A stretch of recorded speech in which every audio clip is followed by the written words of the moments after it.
Introduce Saskia and Zainab and maybe give a bit of background, because the way I came to work with them was that they were recent graduates of the MA course in publishing at Roehampton University, and they came in just to read scripts and do bits and pieces. And so I'll let them pick up the story from there and tell you how it transpired. Hi everyone, I am Saskia.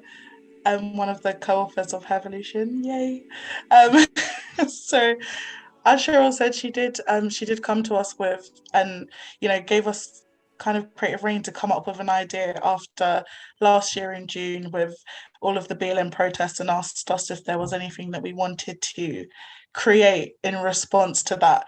And of course, as two Black women, Zainab and I, grown up in the UK, like, HAIRVOLUTION kind of seemed like a no-brainer. It's something we both have had experiences in. We could talk about it all day long. Hi everyone. A lot of you haven't seen me because I haven't been doing the interviews, but I'm Zainab, Saskia's co-author. What to say about this book? It's been an amazing process.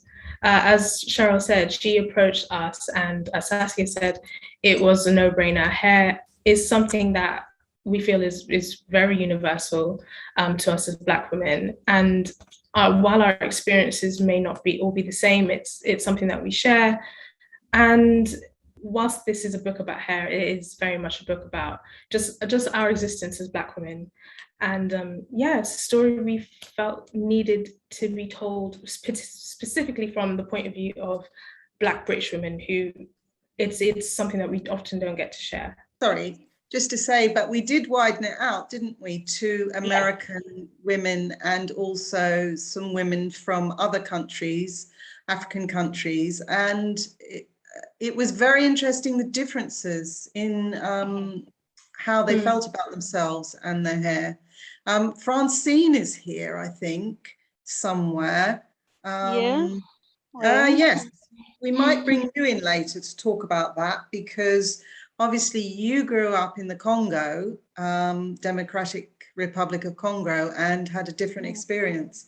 So just to mention that it's not entirely Black British. No, of course, it's not entirely Black British, but yeah.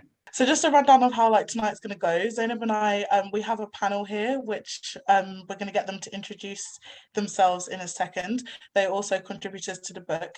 And of course, Stella Dadsey, who wrote our foreword. Thank you so much, Stella. It was such a good read.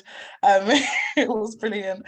So yeah, I'm gonna get the panel to introduce themselves, and then we're gonna ask them some questions, and then eventually we will open up the discussion to our audience here as well to see if there's anything that you want to ask the panel or add. So if I just go across, if I start with Anita. Hi, I'm Anita Kande. I'm 17, she, her pronouns, and I live in Manchester. So I'm a former member of Youth Parliament and also a climate activist, which is kind of how I know Aurora and the printing publisher. So it was amazing to do this book because I've had a kind of interesting journey with my hair, and I don't think I've ever reflected on how much it plays a part in my identity. So this book was amazing to kind of contribute to. And I look forward to answering the questions. Thank you. Hello, I'm muting myself. Good evening, everyone. I'm Corel Thomas, and I'm a 44-year-old actress and mother of 4 boys. There's chaos in my house, forgive me, but be entertained, if you will. And I was really thrilled to be invited to be part of this book, because I think, like Anita just mentioned, sometimes you don't realise what your hair journey plays a part in your life or the life so far. And actually, as a younger woman in London, I was quite stifled, hiding behind revealing my identity through my hair. And I've got older, and as platforms have become more approachable and people have become more visible, only now am I embracing, my hair, which in then turn feels like who I am, and in then turn relates down to my children. So I was thrilled, and I've been reading it. It arrived this afternoon, and I've been reading, and obviously not finished it yet, but it's even more revolutionary than I thought it would be as a reader. So thank you, both of you, Saskia and Zainab. Hi everybody. My name is Stella Dazzi. I'm probably best known for my co-authorship of The Heart of the Race, Black Women's Lives in Britain, and my most recent book, A Kick in the Belly. People describe me as a feminist historian. I'm also a writer and have worked in education for most of my life. And I'm going to be 70 in January. So Wow. a long hair journey, a long hair journey. And yes, I wrote the foreword and was very glad to do that. I think it's an important book, and however we tell our story, whether it's through the story of our hair or the story of our enslavement or whatever angle we choose, you know, it all adds an important angle into the mix. And I think this is one that was long overdue. Hi everyone, I'm Anita Asante, the second Anita on this panel, and I'm honestly just so thrilled to be a part of this, because when you reached out to me about contributing to this book, I was like, oh my gosh, this is something that we have been needing and wanting for so many years now.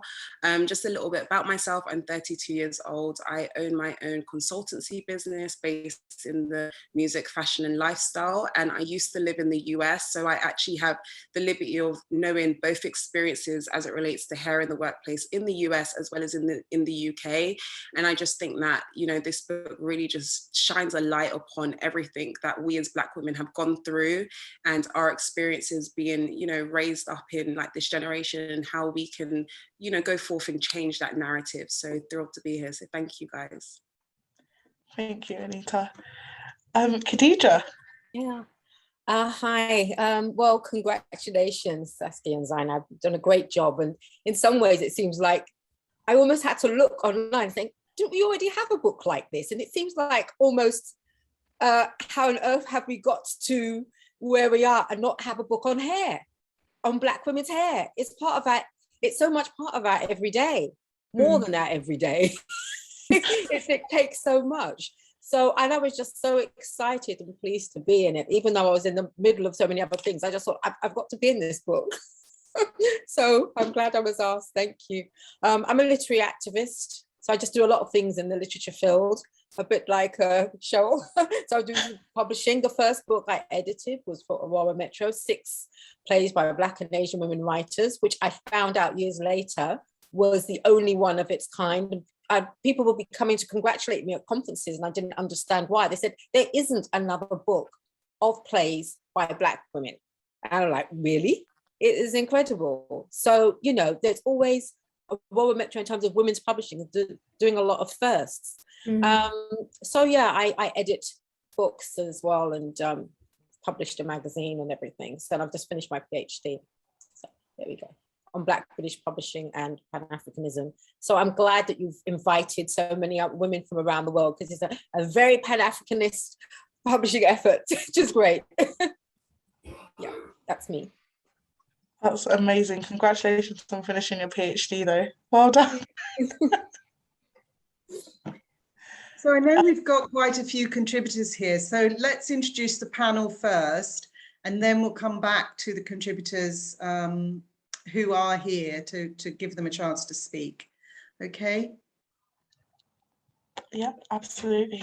So Zainab, before we go into the questions, is there anything else that you want to say about the book? Or Zainab wrote the history for the book. Is there anything you want to point out? Not point out. I hope everyone found it interesting, because it was very interesting for me to research and to write. I think to a certain extent we all kind of know the history, like the bones of it, but I think when you read it out and see how everything connects right from the beginning through to the end, I think it's really interesting. So I hope we all kind of learned something, or if not, it's something that we can tell others about, and you know, so yeah. Well, certainly I was pretty shocked by reading the introduction to the book, which gives a deep dive into the history and the context of attitudes to Black hair.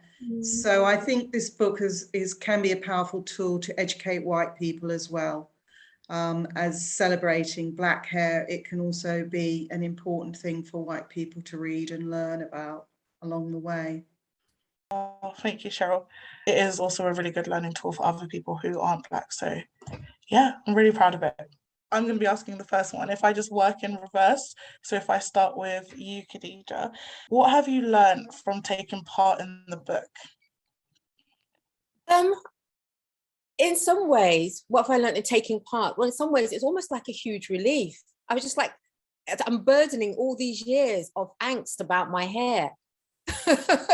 And I've been on maybe some other discussions and panels before, and the thing about hair had slightly come up, and I kind of said, oh, I'm not going to talk about hair because I had the poems in my book. I said, well, I'll read anything else, but I'm not going to read the hair poems because we'll be here all night and all the next day because it's about Black women's hair. Because it takes up so much of our lives in so much different ways, in terms of our relationship to our friends, in terms of our family, in terms of a wider society. There's, it's a different aspect about the hair than usually comes out. But I also had to write about, I gave it to another friend to read and said, how is this sounding? Does it sound okay? And she said, I'm so glad you picked up on talking about how other Black women relate to you with your hair as well.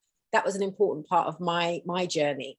And I think that might be different depending on, and what is also good about the book is we have the different generations. So then you also telling that whole history, a Black history through hair, because it was different for different ones of us at different ages, at different stages.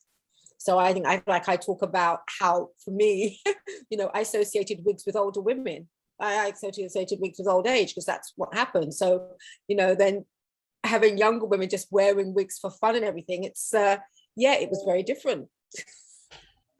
Wig culture certainly has come a long way from just like old ladies, wearing wigs to cover up their bald spots. So they've definitely come a long way. Anita, what about you? Anita Asante, what about you? Same question. What have you learned from taking part in the book? I guess the main realization for me is that despite all of our different backgrounds, we all had the kind of same struggles, the same attitudes as it related to hair, the same, reception. And I think that as we have grown older and as we have entered like various workplaces and just environments, the reaction that we have felt has, it's kind of permeated in different ways through a lot of, different things, which can sometimes would have had a negative connotation. But I think the beauty of it is that as we have grown, we're really kind of dismissing what was negative about our natural hair in its raw state and really embracing who we are as individuals and the power of our hair. One of the things that we experienced in the book was how our natural hair was kind of seen as something that we needed to hide or needed to cover up, and we are shedding that, as time goes on, and we are learning to embrace it a lot more. So that's a really important point. Thank you for bringing that up. Karil, everyone's moved around, so I'll go to Karil next. So my learning experience is still ongoing, and I think it was when we had our interview was sort of a real turning point for me, or even before, when you emailed me the questions, and I sort of thought about it, and there were things that I'd never really actually honestly asked myself before, or ever been able to answer out loud and hear myself saying it back. So it was the things such as, I was in a school where I was for 8 years of my education, the only Black girl in school, which wasn't a problem with my peer groups, because we were all very diverse. Lots of Asian girls from overseas were at school, but it was things like going swimming. And when there was nobody who had the time or patience to wait for me to attend to my needs in order to get home and not damage my hair. And then there were certain things I had to do before the lesson, and then swimming caps weren't, readily available then, but I had to have a cap, but I couldn't get it on. So there was a lot of hair to get underneath. And then, people would sigh, not necessarily on purpose, but my autopilot just sort of sigh because she's taking a long time again to get her hair. So then you start to say sorry and apologize for holding up the class or holding up the coach. And so when I said it out loud and I sort of began to almost relive those experiences, I didn't realize how much it actually affected me. And so, although I've never put chemicals on my hair, I blow dry all the time. I use heat, straighteners. And I thought, I'm just hiding, because actually I didn't enjoy straightening it at the time. And it was also very damaging. So in order for me to apologize, I had to damage myself. And that was just when you sort of started looking at the questions and answering them, it's like, what were you doing? And why wasn't anyone enabling you to be free, or enabling you to explain, or enabling you just to be yourself and not question? So it's been, I mean, I haven't got daughters, I've got sons, they've all got lovely heads of hair, and some of them at certain ages have always asked to cut their hair or to hide it. And I had to ask myself why. There I was, their mother, a black woman, blow drying my hair every week, and I'm making them wear their beautiful afros with pride. And that was also a message that I sort of like dragged from my youth and applied to my children, and then it was coming across in the wrong way. And even when you go out into the street as a black woman, and you know, other black girls or biracial girls look at you as a black woman, if they can't see themselves in you, how do you expect them to grow up and be confident and proud of who they are if they can't see it walking around as adults? So I had sort of found my own sort of guilt in society, actually, if you like, towards that, because I don't want to make anyone feel that they should hide. But at the same time, we should be free to wear our hair any which way we like, as long as it's not apologetic, because there's nothing to be sorry for. And that's what kind of resonated with the interview first and foremost, and moving forward, looking at my own life and now looking at the book. So that's been my sort of learning journey, and it's ongoing, because I'm sure we all have an ongoing journey. Yeah, definitely apologizing. Like, even just hearing you say that now, I know it's probably something that maybe all of us have had to do at one point or another. It's never ever gonna sit right, like having to apologize for taking a bit longer because your hair needs that bit of extra maintenance. Like, it's yeah, it's not. Stella, let's go to you next. What did I learn? I think for me, I think it was a really valuable experience, just thinking about what you referred to as our hair journey. Like other contributors, I hadn't given it a great deal of thought in such a consistent way. Obviously, it comes up in all kinds of ways through the course of our lives. But I think the value of thinking about it, and also thinking about it in a historical context, because our hair has such significance, doesn't it? Both as a signifier of our experiences of racism and inequality, and how we're seen and how we're stereotyped, but also increasingly as a proud signifier of self-determination and self-love. So I think it was a really useful experience. You just have a moment to pause and think about those issues. In terms of responding to the interview questions, which I thought were really good questions, what I learned from that actually was how traumatic my hair journey has been, you know, and for every incident that I referred to in the interview, I can think of probably others that I didn't refer to that were equally traumatic. So yeah, it was a really useful moment to stop and to self-reflect. And as a historian, as I've said earlier, I think just telling our story through our hair, I think, is a really innovative way of drawing attention to some of the influences, both negative and positive, that have impacted on us over the years. Yeah, absolutely.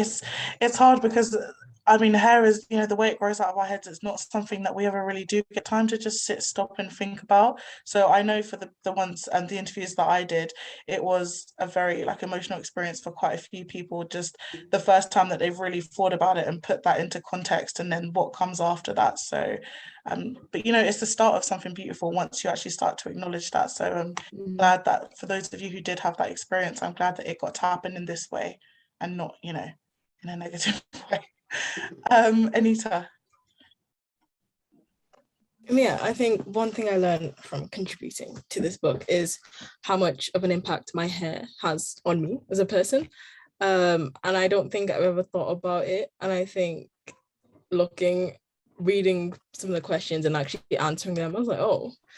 I never really thought about my hair this way. I mean, it was in the back of my mind, but I never really kind of pieced it together to how much of a big difference, not only that it has on me, but people around me. And I think now that I've been a part of this book, I've been noticing a lot more. So like, for example, I'm currently doing lunchtime duty at my school, and it's been amazing to see kids in like year 7 and 8 ask me about my hair. I'm now the teacher with red hair, even though I'm not a teacher. And I think they love asking me, how do I get my beads in? How long did it take? And I think how open the conversation is compared to how it was when I was in year 7 or 8 is completely different, because I feel like I have that kind of power to like teach them and like kind of acknowledge how my hair works with me and let them understand how it works. And I don't think people in my year group in year 7 or 8 understood or cared to understand. And I really love the kind of change I'm seeing even a couple of years compared to, let alone when I was in primary school, which is a completely different thing, and I still had permed hair. And I love seeing that kind of generational type of move and like seeing how people have like differed over the years. And I really like being a part of that and being able to kind of use my hair journey to kind of help with that. So I think what I've noticed is how much of an impact my hair has on how I present myself, how other people see me. And I think that's really important when looking at how people are individually. Absolutely. It's so good to hear a positive experience, especially because, I mean, I worry about younger generations and how they're going to kind of fit into this narrative. So it's actually really nice to hear that they're starting to think about their hair differently and they don't have to go through some of the things that, you know, we did as younger people. So Zainab, over to you now. The next question is, what is your understanding of the historical reasons why we perceive our hair the way we do? And my screen might be a little bit different from Saskia's, so I'm going to start with Anita Asante. I think it's a myriad of things, to be honest. I mean, my personal experience is that it stems from those that have been around me, such as my mother and also like my peer group. I think that growing up, I definitely was around people that, you know, perm their hair or relax their hair or had like the creamy crack. And that's definitely something that fed into my understanding of what makes hair beautiful, or what makes you know, you beautiful as an individual, which was always like long straight hair. I think I personally, for me, I think the long and short of it is like my immediate surroundings, and it was trying to reframe my mindset that, you know, I could still be beautiful even without having like super strong, long straight hair. And also when you go into like the shops, like you have like the dark and beautiful, like you have all these beautiful girls with like really long flowing hair, and they like got all this relaxer in it, which doesn't actually do a service to our hair whatsoever. So yeah, that was my historical understanding of hair care. That's great. So Khadija, what's your understanding of the historical reasons why we perceive our hair the way we do? It's kind of mixed, I suppose, with the personal and the more and the wider and the general. I suppose when I was a kid, when I was young, but I grew up with foster parents, English foster parents. I was lucky, at least I had my brother and my sister with me. So there were 2 other Black faces around me, my brother and my sister, but you know, nobody else. And so to me, hair was something that got done to go to school to look neat, which my mum would come and do every few weeks, and which the kids at school found absolutely fascinating because nobody else had hair like we did. You know, and so as far as I understood it, I had it because I was from this place called Africa. But my foster parents obviously didn't know anything much about Africa. And my parents was only seeing my parents every 2 weeks. So that was kind of like that personal understanding. And then when I got a little bit older and I moved to London, there were more Black girls in the school. So I realized that there were more people like me who had that whole, you know, had to go through this whole thing around hair. And it's always understood to be something difficult to deal with, you know. And then in terms of then when we kind of learn a little bit more about history, for me, then that started to go with the whole thoughts around, okay, I'm seen as, you know, dark, you know, darker skinned, Black skinned, uglier than those who were fair skinned and beautiful and white who had different hair. So then that understanding to me was then coming that, okay, if you're black, you have ugly hair. And if you're white, you have nice hair, you know. So the whole thing around being accepted to be beautiful, you know, when with the type of hair you have, because it's almost like that's the thing you see first, really, you know, is the hair. In terms of me now, I've got locks in my hair. I decided to lock my hair at the grand old age of 45, being very scared to do it before then, because my parents are from West Africa, my parents are from Sierra Leone, and you do not lock your hair if you are from Sierra Leone. You don't do it, okay? And I even had somebody in my family call me about 5 years ago and said, how do you expect anybody to, you know, any man to want you with your hair like that? This was only 5 years ago.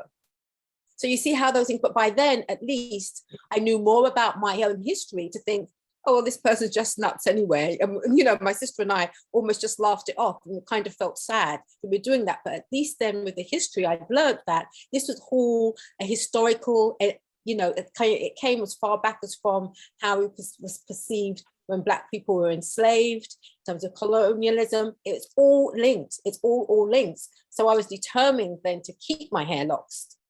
Even though I know certain people in my family hate it, I was determined to keep it locked, because to me, that was part of the understanding of the history, in that it's natural hair and that we should have it locked. We should have it natural, whether you're going to have it locked or whether you're going to be bald or whatever. You know, that is how we come into the world naturally, you know, and that is how, you know, really, if we're going to stay strong and confident, is how we should have it. That is, and I came to embrace that. Maybe I kind of went to a little bit of an extreme to the other side. But to me, then that helped me find myself and believe that I was more acceptable the way I was. And I think as Caril, has a lovely phrase in part of her saying, to learn to know that you're enough. That's how I came to know I was enough. And that's something we have to keep within us. I think that's one of the things that this book tells us. I've only read a couple of the interviews, but this is one of the things that the book tells us. We are all enough in ourselves. We don't have to change for anybody. Yeah, that's beautiful. And on your locks, I think your locks are gorgeous. I love locks, as you can see, I've got them. So I think it's amazing that you made that decision. And good for you, you know, do what you have to do for yourself. And yeah, it's great. So Anita. I think similar to a lot of the other panelists, mine came from like immediate surroundings, just because I had my hair permed like since a baby. I don't remember not seeing my hair permed. And at the time, it wasn't a big deal until I became about 13, 14. And this is when I had my whole kind of revolution, realizing my roots, etc., and seeing how much I bought into the Eurocentric beauty standards, and how much they affected my life. And I started reading about how colonialism had its effects. And I think that's how my wider reading became how I kind of saw the history around my hair. And that's when I made my decision to the big chop, which was great for me. Not so much for so many people in my family. It was like the world's biggest like crime. They got over it soon. Now they all love my hair. But I think it was amazing to go through that process and kind of relearn my own history, because I went to predominantly white institutions when looking at schools, etc. And so I didn't have anyone that looked like me. If I knew any of the Black girls, they all had their hair relaxed or straightened. So I thought in my head it was the norm for a lot younger age. And like, when you look, obviously the relaxer girls on the box, absolutely stunning hair. My hair never came out like that. But I think looking at how that affected my standard, and like looking at all the other girls in my class who were obviously all white with lovely straight hair in curls, etc., and seeing how their hair felt, that became my kind of beauty standard. And I think allowing myself to create my own beauty standard and look at more kind of Black women who influenced me, that really helped with my hair journey and kind of starting out completely afresh. I mean, that doesn't mean I was like revolutionized. I think for the first year, I did not wear my natural hair out whatsoever. It was always in braids. But I feel like because I had that history and learned my history and like kind of took the time to understand more about my hair and how powerful my hair was, it made me feel a lot comfortable, a lot faster. And I saw a lot of my other friends go natural around me around the same time, and maybe a year later. And I think it was just so cool because I could speak about some of my natural hair struggles, or just, again, relate with people who had hair like, and that was really important to me, because I feel like my natural hair journey wasn't just about history and kind of empowering myself. It was also about community, about feeling like I belonged to a group, and like I finally fit in a place where I didn't have to pine over a certain Eurocentric beauty standard, and I kind of had my own, which was, I think, the most educational type of thing to me. And Anita, you're 17. That's really amazing, because I don't know about anyone else on the panel, but at 17, I hadn't reached that point where I was thinking, yeah, let me do away with Eurocentric beauty standards. So the fact that you got there relatively early, I think is amazing. So yeah, good for you. Carol, what's your understanding of our historical reasons of why we perceive our hair the way we do? So like Khadija, I'm from Sierra Leone too. So my very brief historical knowledge is that we used to all have hairstyles that identify us to roles and class, whether it be royalty or different tribes. And so you could walk around and intermingle with people, and by the way you wore your hair would identify who you belonged to or what job you did. And it was always, I think, there was always a positive connotation to that. It wasn't ever a negative, and it wasn't necessarily like a class divide where you were treated differently, but it's just for identifiable reasons. Now, my understanding is then that was abolished when the slave trade came in. So then the power over our hair was taken away, and then our hair was described as wild animals, and so that's when it became derogatory and negative, when the trade took over. So then what then came out of that was the different caste system. So anyone born of a slave and master would then have softer hair, more acceptable hair. So after losing their identity, they were given an identity to be forced upon them. And then they were then dictated to who was worthy of going so far because of what they then looked like, or how their hair then grew or fell. And how we moved from there to now, my own experiences from that, probably, if I'm honest with myself, have similar ideals. So like Khadija was saying, family not wanting her to have locks. Every family event I went to, everyone spoke about your hair. And it was never, oh, your hair looks great. It was, oh, why did you cut it? Or why haven't you permed it? Or why have you got that? And so therefore, within the culture where you were looking around and seeing yourself in everybody else, they'd adopted that negativity of what the slave trade then put upon us. And then we all carried it through without understanding what we were doing or why we were doing it. So then from there, you then start school. And again, you're surrounded, at least I was, I know Anita was, you're surrounded by predominantly, white people or Asian people who have similar hair, straight hair, that grew differently. And then you then think, well, I need to be like that. And it wasn't that they were saying it. It was almost that you'd been told it before, we didn't realize. And then because you saw it around you and had nothing else to go by, you thought that's what I have to do to conform, to be accepted, to hide. And then the younger generation, I feel, because I teach a lot as well, and I feel that they are so much more comfortable now than I ever was, because they've been allowed the chance to embrace. Now, I'm not sure what that reason is, whether it's because we've all kind of like filtered through and started breaking down those barriers, but whatever it is, I'm so grateful for it, because now when you look at young people around and you see all the different eclectic variations of hairstyles and hair care, which are all accepted, it almost goes back to the original historical reason that we had of wearing our hair as we felt like, in a positive way that might link us to a group or a family, which obviously you can do that now, but it might do. And that was a lovely thing to do. In the same way, when we get married, we might wear the eshobi and have your colours, and and I think that's a nice thing to think about. So for me, that's my knowledge of the history and how it got broken down, misconstrued, misunderstood. And now we're almost reversing and going back to it, which if we are, I think that's brilliant in a more sort of 21st century way. Yeah, thank you. That was a really great answer, and it's nice to see the link between what we see now and how it came about. So lastly, Stella, what's your understanding of the historical reasons of why we perceive our hair the way we do? Did you ask me? Yeah, Stella. Zainab, sorry, I couldn't hear. It's okay. I think everybody's pretty much said it all.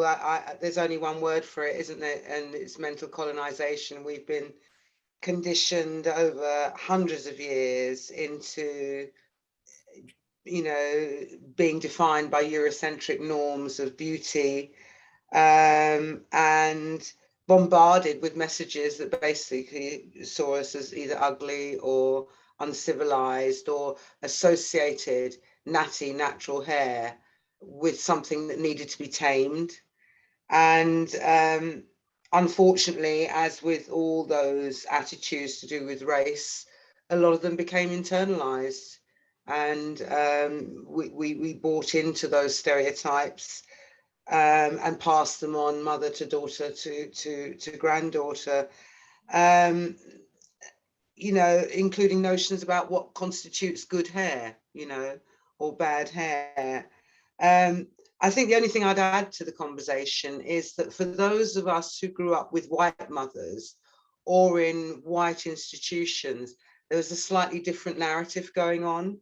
I know from my own experience, because I suppose my mother was a single mum in the 50s, the very notion of having a black child was frowned upon. So her way of kind of hiding that was to try to hide my hair, which was the most obvious symbol of her shame. And I think for those of us who grew up in households where we weren't taught to manage our hair, we didn't know what to put on it, we didn't know how to cope with it in its natural state. I think there's a whole discussion to be had there about, how we all, I guess, reached a point where we wanted to embrace our hair or do something else to it to make ourselves feel more comfortable with it. Just before we continue to ask the rest of the panel, I kind of want to hear from some of our contributors in the audience. Do you think that the situation, regarding racism or colorism, is getting better or worse in society? And I'm actually going to go to Eva first. I think you knew that was coming. Hi, Eva. I think the conversation is getting better, yes, because more people are talking about it, more people are being educated about it, especially for those who didn't know what colorism was. A lot of people know the term racism, but not necessarily colorism. So I think when I see conversations online on Twitter about it, I'm like, yes, yes, yes, but what are we actually doing to move things along? Because I feel like the conversation, great, but what are we actually doing to actually defeat colorism? So like a double-edged sword. But yes, I'm in two minds about that one. And I think me and Saskia kind of, in our interview, we obviously talked about hair, then we went on to bit of colorism, bit of featureism, texturism, but yeah, all the isms, which it can get very heavy sometimes. But yeah, so my answer is yes and no, basically. Yeah, absolutely. I mean, even this, like us talking now and being able to have this open conversation, it's great. And I think the reason why the book is so important, I know it's so important to Zainab and I, is because it feels like something you can actually reach out and kind of, touch and be like, this is something that is adding that, that whole narrative and just coming at it from a different angle that's kind of productive. how I feel. I think I feel the same way. I don't know. I always think you can almost pick any year, any decade. There's always like 2 steps forward and then 2 or 3 steps back. And I actually see, I am encouraged, but at the same time, I do see conversations being repeated time after time. I see situations being, the whole football thing that's going on at the moment. I keep thinking, yes, a light at the end of the tunnel, and then something else happens. I don't know, is what I say. I don't know. I don't know, really.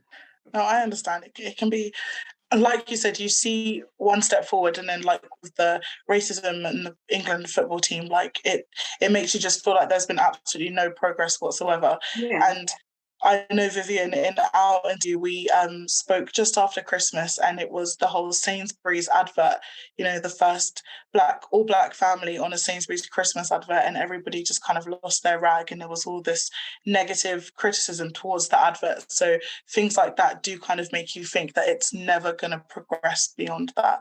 So I completely understand. Rachel Fleming Campbell. I actually still live in hope, and I'm very open to the possibilities that thing will always get better. And then every time I step out and I believe in that, someone does something that makes me have my jaw drop, and I'm completely gobsmacked by the level of stupidity of people. But having said that, I still think and I still believe that we will get there, and we will do better. So, yeah, I think it's getting there slowly, and I would hope it would get there faster, but it's getting there. Not fast enough, though. Yeah, slowly but hopefully surely. Yeah. I mean, the football thing was one incident. The Lewis Hamilton thing was one incident, and you can just look at just little things where you think we would do better, and it's just So, but I live in hope. Yeah, maybe not in my lifetime, but maybe in my kids' lifetime. Well, I hope you get to see it in your lifetime. Yeah, I hope so. Rachel. So just another question to some of our other contributors then, if I can start with Francine. If you're there, Francine, let us know. Yeah. Yes, I'm here. Do you think that the role that social media plays in how we perceive ourselves is a good thing or a bad thing? Thank you. I would say it's both. I'm going to answer my question precisely in terms of Africa, because obviously I live here, but I'm an activist. I do a lot of political analysis, a lot of things in Africa. So I'm more focused in the motherland. Sorry.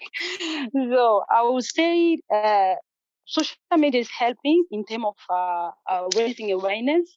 Cheryl contacted me to be involved in this book. That's part of the solution. Speaking, when you educate people, people become conscious. When people are conscious, they write and they'll take action. But when we just talk and that's it, the Chinese, all the companies are building a business, if you want to bleach your skin, so you can get in the street of Kinshasa, you can get in the street of Rwanda, it's everywhere. We need to invest in Africa, for instance. We need to invest in those businesses. That's the part of a solution. But overall, I think I would say social media is helping. 50 is also a little bit, it's got negative impact as well.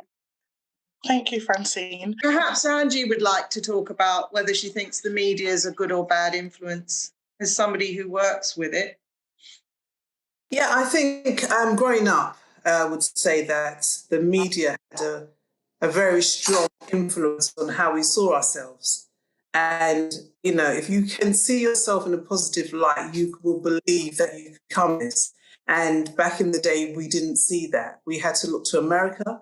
We had to look to, Caribbean, Africa. We had to look to where we were coming from to see ourselves. Right now, the media is on a very big apologetic behavior, which now they are kind of like running scared. Nobody wants to say the wrong thing. Nobody wants to upset anybody because of the George Floyd. Everybody has kind of like sat up and started to listen to all the things that we've been saying for a long time. What we have to be careful about is that we don't let the media dictate how we see ourselves. What I think is really great about the last 5 years, there's been a real turnaround of just empowering ourselves, building our companies, building our business, building our audience, because I think the demographics have changed, and they realize now that our spending power, especially Black women, is absolutely huge, but we don't get to see those statistics. And I think now we are seeing the value of having us on products, on shows, on conversation. You look at Loose Women, the Black women, once upon a time, we were fighting to get Black women on Loose Women. And now we have 5 and 6 rotating, and they are a strong part of Loose Women. And so it's moving forward. I think the way we feel about ourselves, our hair, and, it's sad that we feel that the media dictates who we should be or who we shouldn't be. And I think what's happening now is that people are being who they want to be. And I don't think it should be, you're the best one because you do this, or you're the best one because you do that. We're not doing that amongst ourselves now. We are learning. And I hope that starts to filter to the next generation. The young kids, young Black girls are looking at us thinking, oh, I can wear my hair to Afro Day today. I can go to school with my hair in Afro. And it's cool because we're making it absolutely a part of who we are. And if you want to change it up, switch it up, don't let that be your story. I really don't want that to be that thing that we just talk about our hair as the only thing that we are. We are not just our hair, as the song says. So I think things are changing, and I think that we are very much like coming together and supporting each other and championing each other. No one's insecure. When you recognize something's not happening to our sisters, we have to stand up now more so than we did before. So they absolutely know that this is unacceptable, however they feel that they want to play it out. Yeah. And do you think that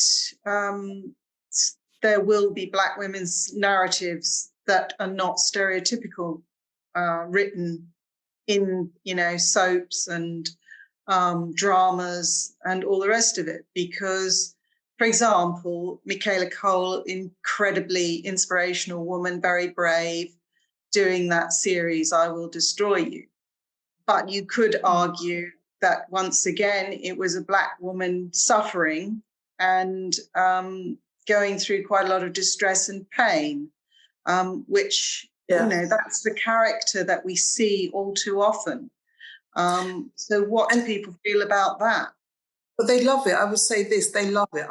When I go to the networks and say, look, I've got an idea, we've got uply mobile Black women who are, doing very well in society, who are not going through trauma. Not every Black woman is going through trauma.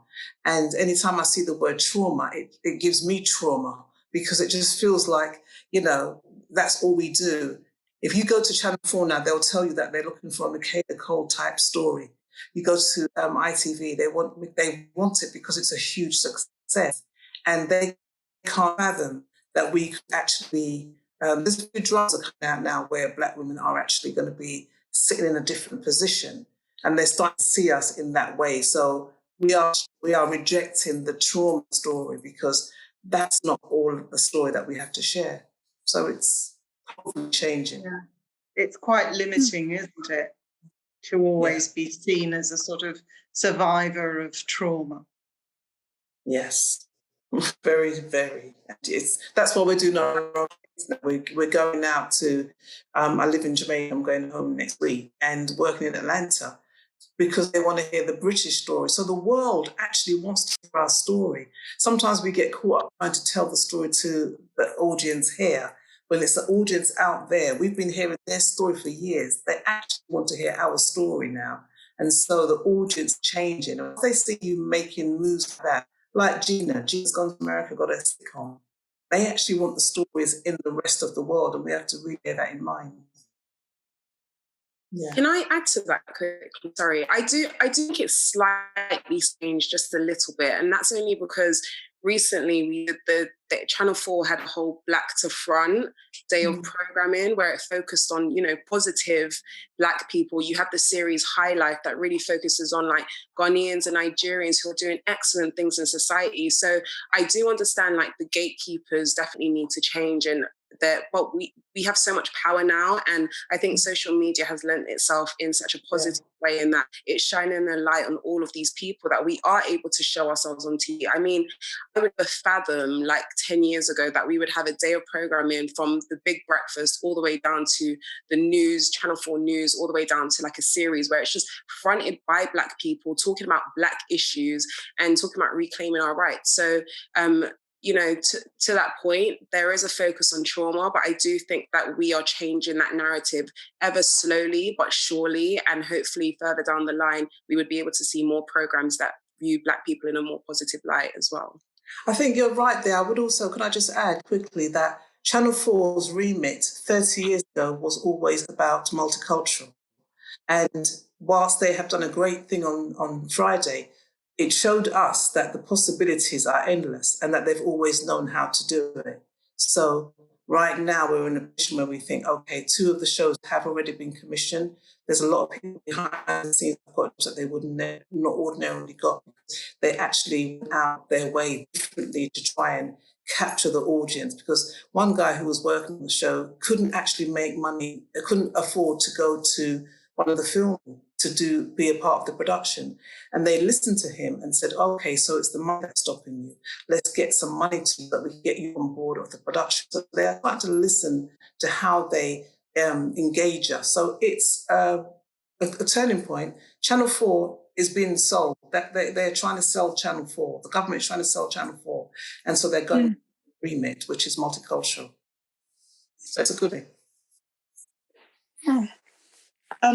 Just to add to that, sorry, I think, like Anita said, you know, 10 years ago, you may not have seen a whole day of Channel 4 where it was Black programming, but like Angie said, it shows you that they can actually do it. I think we'll know when we've officially, you know, moved forward, when we don't have to sacrifice one thing for the other.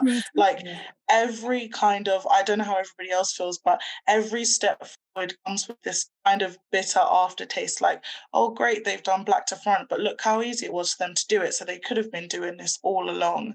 So as much as it's moving forward and as much as we may not like how slowly it has gone, when we don't have to, when there's no caveat, when there's no, oh, they've done this, but that's when we'll know that we're like genuinely moving forward.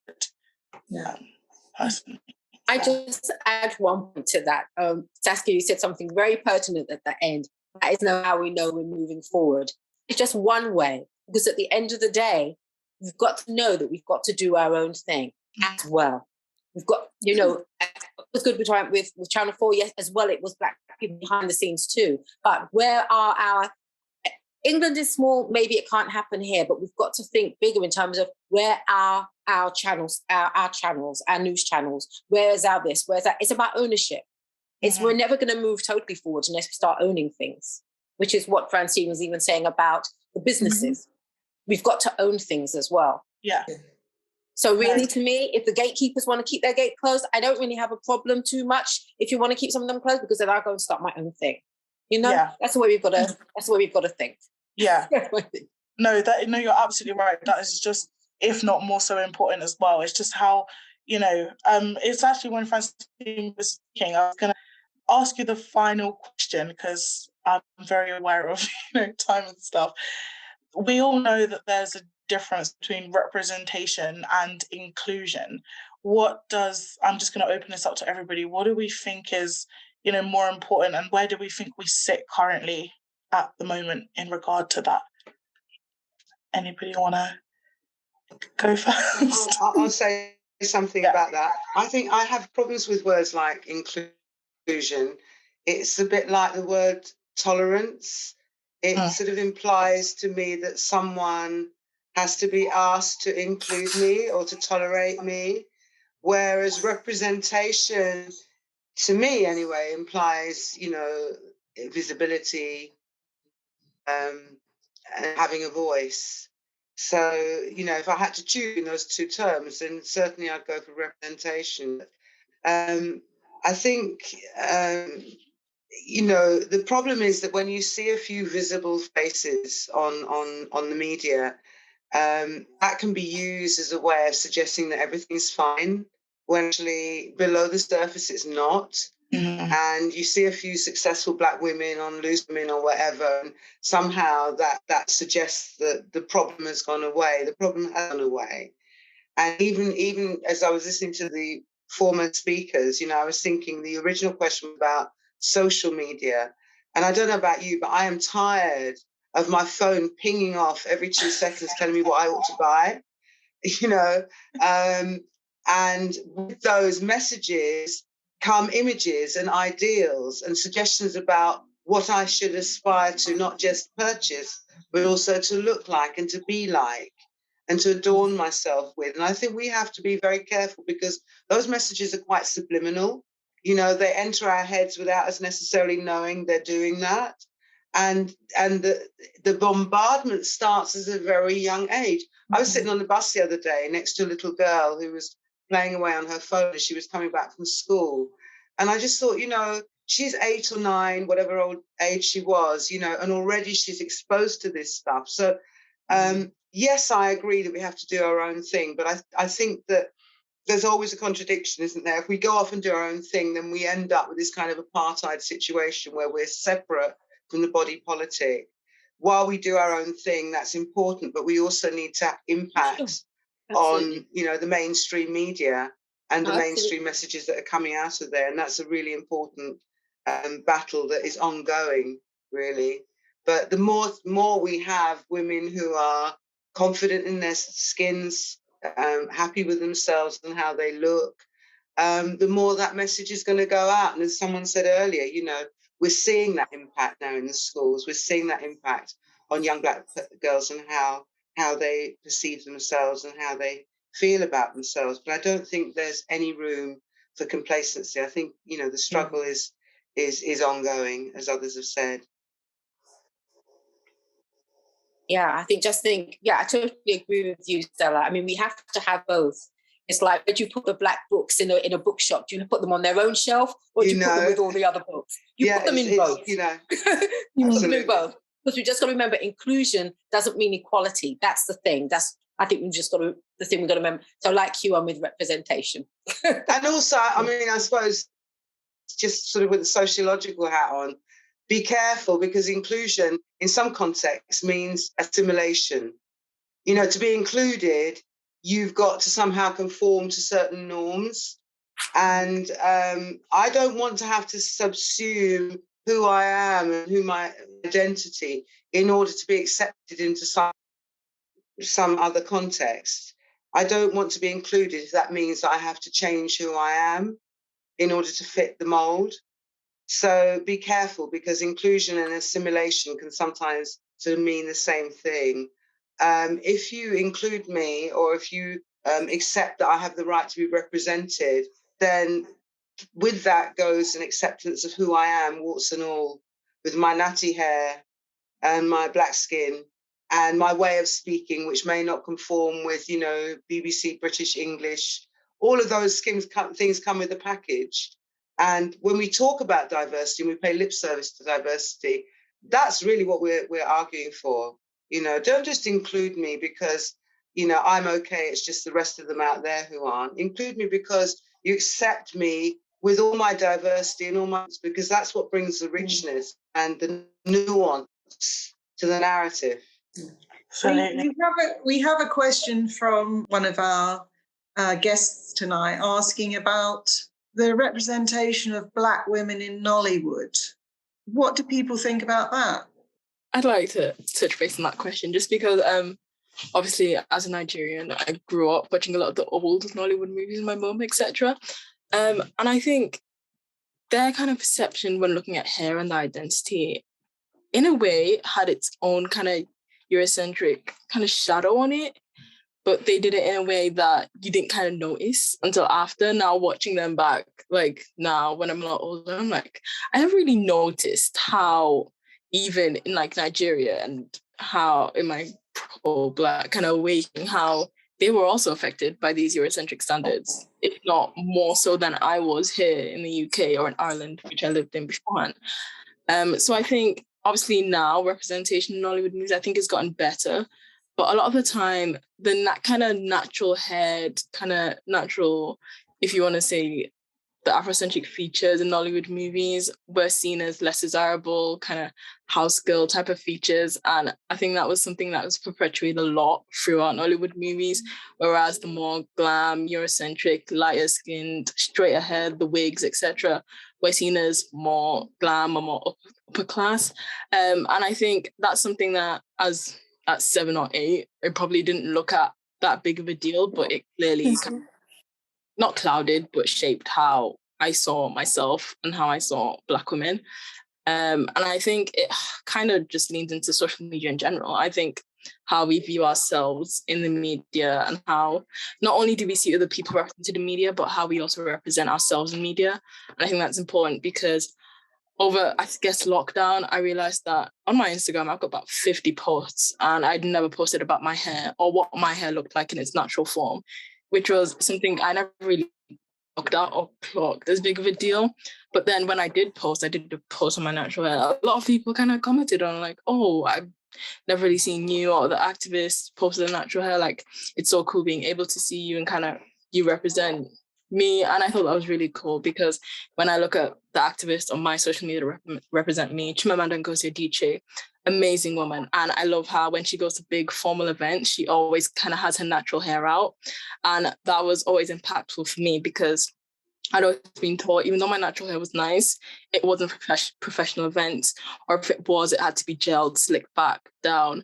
And I think putting my hair in that box of like how professional it is or how it should look really had a massive play on my identity crisis and how I saw my hair, which isn't something I looked at as big of a deal at that time. But now looking back at it, I saw how messed up it was. And I think that's why it's a big thing with inclusion or representation. I think a lot of the time when we see representation in the media, they are Black, obviously, and they do have like textured hair, but they still aren't as representative as they should be, and they kind of conform to still what the media wants a Black woman to look like. And I think it's not just in like panels or talks, but also in books. Like, have you ever seen a book adaptation and like the character in the book seemed really Black, really curly hair, and they come out as this mixed where it's kind of really loose curls in the actual movie, and you're thinking this is nowhere near what I thought this character looked like, or in my head when I was imagining them, they didn't look like this. And I think this is really important when we're looking at what is good representation, what do we actually want to be represented as, because I think we are seeing a lot more representation or inclusion, but whether that is actually what we want or the positive inclusion we need is a completely different conversation.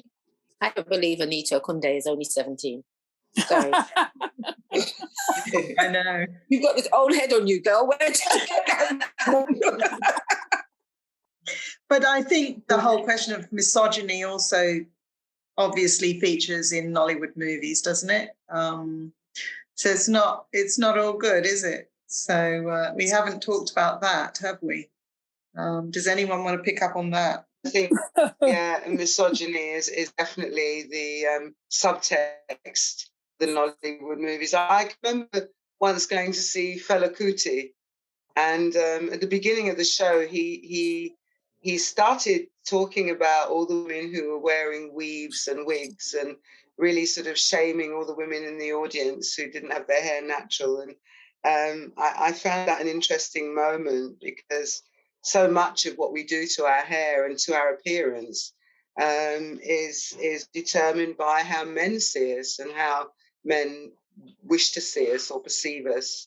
So yeah, I think the whole discussion has to be placed in a context where we think about misogyny and how women have been seen, and you only have to look at that historically to see what a struggle it has been to reach the point we're at today where we can have this kind of conversation.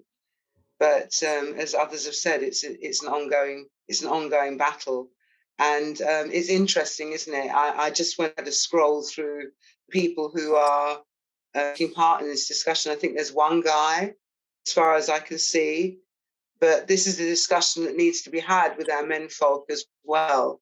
And I know one of the questions was, how men have been impacted by this whole hair journey, this whole how they're meant to look. And I think they have to be included in this conversation as well, just to make some advances. Perhaps we need a HAIRVOLUTION volume for men. For men. True. I actually had this conversation earlier, but I said I'm not the one to write it because it's a whole like that HAIRVOLUTION for guys. It needs to be written by men because I don't think you see conversations about guys and their hair experiences and their experiences with beauty standards. I don't know if that's something that comes up often in their circles, but it's definitely a book that needs to be written just by a man so he can explain to all of us how it feels and that experience. Should I ask if anybody have any questions or anything that they want to add, any final thoughts? Well, I think there was one other question which was related to the fact the government have now decided to train all hairdressers in black hair. And I just wondered whether people felt that was going to make a difference to British culture, that you will be able to go into any hairdressers and get your hair done. Can you foresee that happening? No? I think well, I think that it should happen because my hairdresser, she can work on everyone's hair, all different types of hair. But I don't know if a Caucasian hairdresser would feel comfortable working on a black person's hair. But I think they should learn to work on all different types of hair because I think our hair is beautiful, and I think the different textures and everything that comes with our hair, it brings such great learning things for them to learn about our hair and not look at it like it's some sort of foreign thing that they need to tame. I think it's something that they can learn from and learn the beauty that comes with our hair. So yeah, I think it's something that they should embrace. I think when the news came out for me and a lot of black girls who are in Cambridge University, was really for us it was a good news somehow because the city like Cambridge, where it's not like London. For us to have our hair done, if you have a natural hair, you have to go down in London.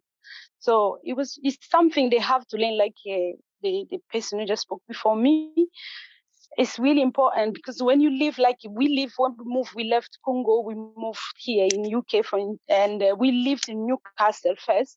And then it's in the north, and you can count black people on the street. So just imagine, and for you to have a hair done, you're gonna have to go to, like we do, to another auntie and something like that, someone like that to do your hair. And when I moved in Cambridge, it's even worse. We've just got a new shop.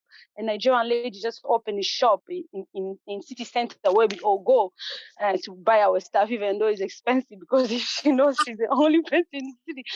So yeah, it's so important this for people who the other girls who come in the city or universities like Cambridge with 31 campuses.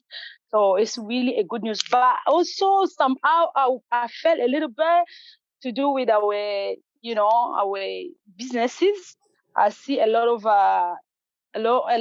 makeup and like a lot of black salon may face a little bit of competition, so they need to step up because there will be a big competition there. They may lose.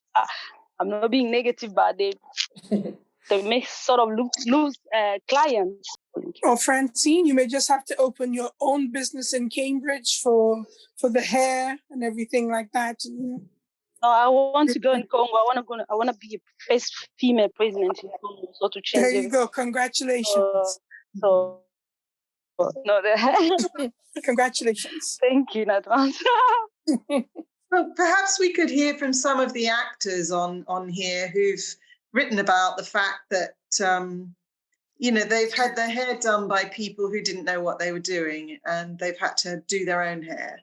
I mean, shouldn't people who are employed by TV companies know how to do black women's hair? I haven't had any direct issues on any shows I've done. I've been quite fortunate where I've been given hair and makeup artists who have taken themselves to go and train. So they weren't given the training by the TV companies. They weren't given the training when they were training for their jobs. They've used their own initiative because they've seen that amalgamation of people coming in to do jobs and roles on various TV shows. So they did that off their own back, which made me feel more comfortable with them because they wanted to learn and they went and sourced out the correct training. It wasn't just the blanket training given to them by any sort of company. And then also they spoke to me about it. So when you go in for your sort of test days of hair tests and makeup tests and wardrobe fitting, they spoke to me and said, what products do you use? What do you like to use for hair? Because all our hair is obviously very, very different and we have preferences. And I could say to them, well, I use that for washing, that for conditioning, that brand for, heat treatment, protection. And then they would go out and they'd buy everything. So I've been quite lucky. But with regards to the government saying they want to give everyone the blanket training, I mean, it's a great idea. I think why shouldn't we encourage more education? But it's not going to make me go to a different salon, because for me, the experience of my hair is not just about someone having trained. I want someone knowing what it feels like. And if I may, I don't obviously want to say the wrong thing, but, I'm a black woman who's raising biracial children. So the way I care for their hair with my experience is going to be different to another person dealing with their hair with a learnt education. You have to know what you're dealing with. You have to have had a feeling to, whether it be to have empathy with them or to understand experimentation or how to encourage them to love what they have rather than change what they have. So yes, I'm all for education, but it's not going to change my view of where I go to have my own experience, have my own care. Sorry, can I just say, Carol, I absolutely 100% agree with you.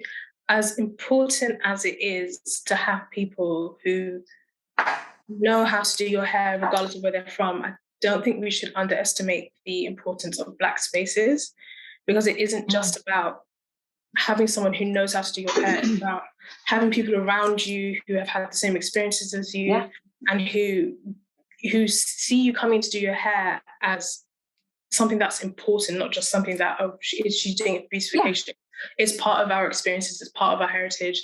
And I grew up in an area that didn't have many Black people, but that experience of having to go somewhere else to do my hair, as much as it was an annoyance, it does make you feel that it's a special thing. This is a special day. I'm going to be with people who are like me. So I don't think we should be so quick to say, we can get anyone to do our hair now, because Black hair... No, I'd never say that at all. No, I'm very much coupled with where I go. No, but in terms of work, I'm very also aware that I don't want to, to walk into a sort of a company and start dictating and demanding. I would be respectful that that's who works in that company. But if I'm going to get my own hair done, I would always go to my hairdresser. But like I said about the experience, it's like a whole day for me. It's a whole day. It's a whole social event. It's a conversation, and you don't want to be rushed. And it does take time. It isn't just a simple wash, blow dry and a little trim. There's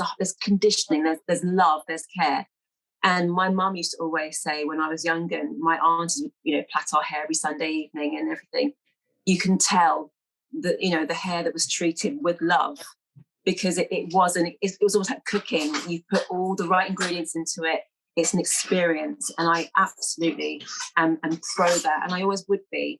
I think it's important, and I think that even with my children, and I've only got boys, so talking about the male experience in the next book you write, I think that I would like to teach. I mean, my boys learn about it now. I wash their hair, I show them what's going into their hair, why I do that, how we brush it, the way you brush it, the combs we use. They all have silk pillowcases. I'm encouraging them to know, because if they have daughters one day, they will need to educate them. It's not just about the mother's job. And also, who knows what race their partners might be. So at the moment, their education is coming from my boys and they need to know. So it's so important to keep that experience, like you say, the Black experience. Sorry. We are a community that we do things in spite of, and we are making a business. We've created a revenue for a lot of people to be able to have their own businesses, and we are supporting them. White people don't necessarily walk into black salons. Some do, but they don't necessarily walk into it and think this is going to be a hair experience for them. The thing that's making them walk into our salons is probably extensions, because they've been doing that for a very long time. But the fact of the matter is, I feel that we have our own experience. We have our businesses that are building from that. And I wouldn't be rushing to a salon to say, oh my gosh, you can take care of me. If I got stuck, and I can't see that, because we're so versatile and trained to be able to adapt and manage how we want to be. And as you can see in the book, I've gone through locks, I've gone natural, my hair is natural, I wear wigs, I wear weave. I do what I want with my hair. I have my hair. I don't limit myself to what people's perception of me should be. And I don't want to explain myself. I think I'm past that stage of explaining what I do and how I've become who I am to another group of people. So if they want to do that, then that's great. If they want to learn how to work in the industry, great. Because many times back in the day, we'd walk in and they start doing stuff to our hair and we'd be like, oh, no, no, no, no.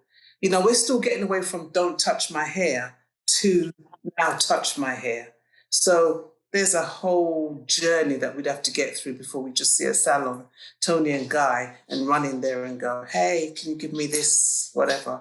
I think that's pushing it. I think we've got quite a few other things to do first before we get to now and playing our hair.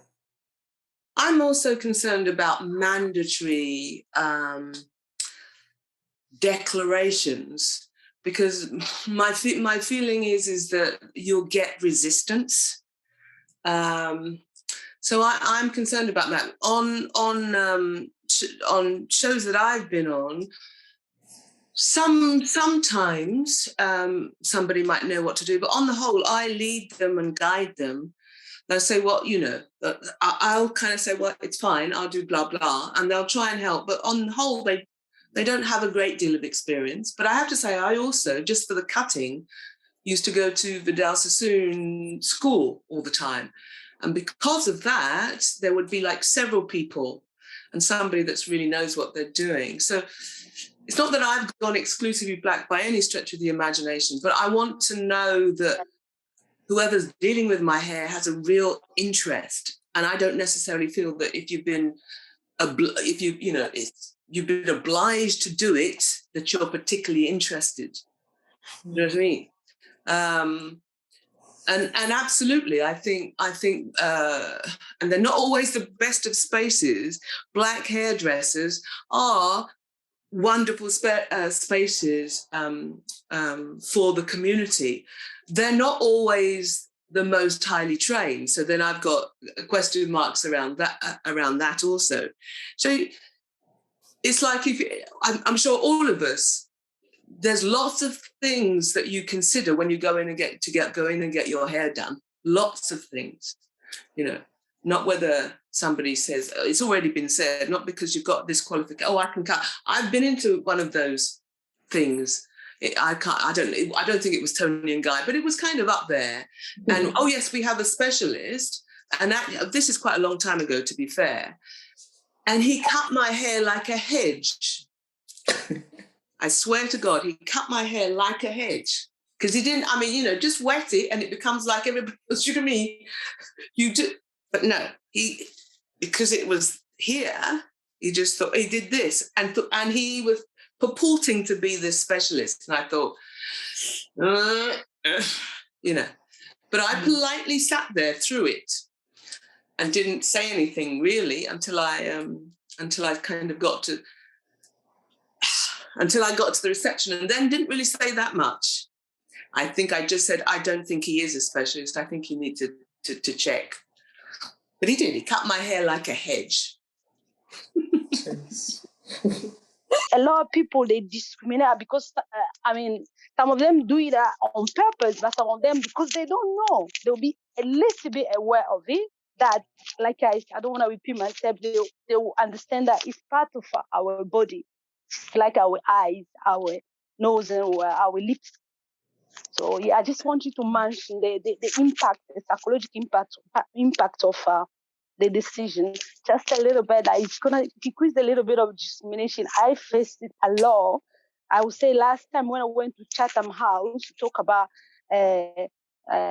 Central Africa, dictatorship in Central Africa.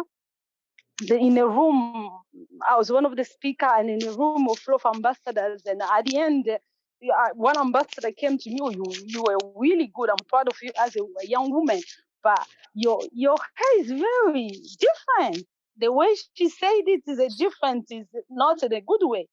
But I challenged her. I said, yeah, I know it's different, just like my eyes. So I just want to, I wanted to mention this. When we look at it in psychological way, it's a little bit a step forward toward a little bit of positive side. I kind of think hairdressing business is very different from a lot of other businesses, which is in some reason what this book has brought out. Like one of the things that, we're talking about what this book brought out for us, because the hairdressing, it is a community thing. It is to do with community. It is to do with culture. It is to do with, family, right? I do think that in terms of the industry where hair and makeup needs to be dealt with, and everybody, if you're going into the business of, if you're in that entertainment business and you need your hair and your makeup to be done, then all of the hair and makeup people should be trained to do everybody's. But when it comes to the own business, it's very much dependent on community, friendship thing. It's to me, it's very, very different. So I mean, I was just as traumatized. I wouldn't go to a white hairdresser necessarily anyway, but I'm just as traumatized going to a black hairdresser as I am going to a white hairdresser. Because when I go to a black hairdresser, there was a point in time where the whole thing was about relaxing hair, and I'd get there and the first thing they'd do is put their fingers in my hair and like, "Oh, this is great because we've got this natural hair that we're going to change." And it's like, I don't want you to change it. I had to stop going to black hairdressers. I had to stop going to the black hair and beauty show because they just pounce on me because I had natural hair that they wanted to change because they wanted to Europeanize my hair. So hairdressers are very personal. I only now will go to a hairdresser, a personal hairdresser who comes to me, or I go to their house, or like I say, I'll go to one in Africa because I know then I'm just dealing with people there who are going to just, it's about the natural hair. And we never used to have so many locticians either. Now you have locticians all over the place. There used to be one before. So the hairdressing business is a very different kind of business, I feel. It's not like a retail store. It's not like a small supermarket or even, your local supermarket. It's part of us, as Francine says. So to talk about it in terms of, is it good, is it bad for this and that, I think it's really difficult. I don't necessarily agree that everybody who's in the industry should go and learn how to do black people's hair. Only if they are in the business where they're having their clients, in terms of the media, in terms of TV and theatre, that they have to know how to do everybody's, then they should. When it's in the actual community, high street or whatever, then I think I don't think it's necessary. I think it should be optional. You are right when you say that, Khadija. I mean, I've had 3 or 4 hairdressers in my life, and the reason is because I have very thick hair. And whenever a hairdresser sees my hair who doesn't know, "Oh, what thick hair you have. Do you want it thinned out?" And I'm like, no. As much as I don't like to wash my own hair or any of those things, no, I do not wish to have my hair thinned out. So I go back to the same hairdressers over and over again because I have a really nice relationship with them, and I do complain and all of that stuff, but they know me. So yes, you are right. You have to have the relationship and all of that stuff. But no, I do not wish to have my hair thinned out. So yeah. I just wanted to add something. I've spent many years in education where we lobbied very hard for hairdressing courses to at least acknowledged that there were different types of hair apart from your traditional European hair. And I used to do assessment where I would go into colleges and see Black students on hairdressing courses where they were only learning how to manage white hair. I sort of get a sense from the discussion that we've had about hairdressers that people think that all the students are white. They're not. Some of the students are Black and want to learn the skills on the courses that they're on, how to do their own hair and hair of people in their communities. So, I can remember when, we really fought to bring Dyke and Dryden into Tottenham College in the middle of Tottenham. But you could only go in there and get yourself a perm like an old white lady, really. And yet all the students, so many of the students were Black. So I think, we wouldn't want our police only trained to work with white communities. We wouldn't want our teachers only trained to work with white children. And in the same way, we wouldn't want our hairdressers only trained to work with a certain kind of hair. But I absolutely acknowledge that, the spaces that we go into as Black women that are familiar and where we feel comfortable and where we feel people know and understand our different hair textures, those are really important. And I don't think they're going to go away anytime soon, because as long as there are white hairdressers who look at your hair with absolute horror, as in Saskia's poem at the beginning of the book, just do not know how to deal with it, then there are always going to be Black women who are going to seek out other Black women to do their hair. So that was a really good point, but I just want to say the poems are written by Khadija George. I don't want to take credit. I beg your pardon, sorry. Sorry. Okay. We're sharing poems. You can relate to the experience, which is the main thing. Yeah. That's right. Sorry, Khadija, but it's such a good poem because it resonates. We've all had that experience, haven't we? So it brings us together. We're almost at the end, and I was wondering if Khadija might like to read one of her poems, because not everyone will have had the chance to read them yet, because you haven't all had the book. So that might be quite a nice way to wrap it up tonight. Which one should I read? Read the one at the beginning of the book. Yeah, the beginning. One at the beginning. Okay.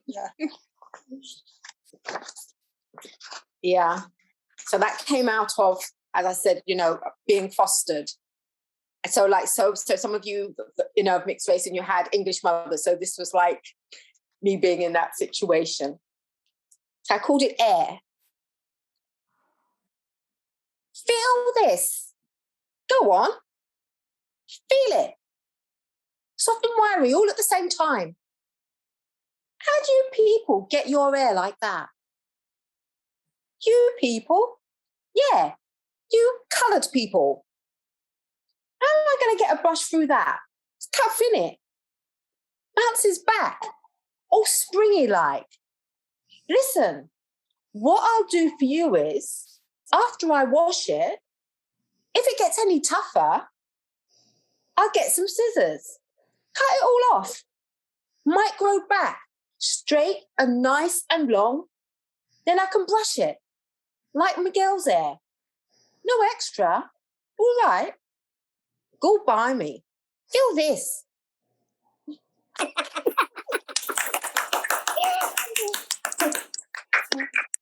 Thank you very much, Khadija. Thank you very much. I think you'll enjoy the poems in the book when you get hold of your copy. So I'd like to say thank you all to coming tonight. Thank all the people who contributed the interviews. Thank Saskia and Zainab for persevering with the project over more than a year, just to sort of pull it all together. And also we had to we didn't really know what the project was like before we started, and we had to sort of fathom that out as we went along. And I'm really proud of what we've produced.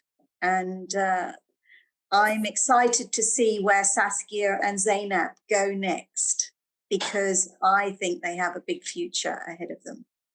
So I'm pleased to be on their journey and to, see what happens next with this book and also with their careers.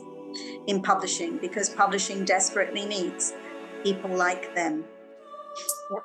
So thank you, Cheryl. Go on, Zainab, you go. I've talked enough. No, thank you, Cheryl, for that. Congratulations, you guys. You did a great job. Thank you. And thanks to all of you for being a part of it. Obviously, we couldn't have done it without you, so. People have been asking me for signed books. 19th of October, it's at Streatham Library. Yes, Yeah. so a big face-to-face meeting on the 19th of October at Streatham Library. So really love to see you all there. Thank you. Thank you. Bye. Thank you, guys. Bye, everybody. Thank you. Bye. Bye. Bye. Bye. Bye. Bye. Bye.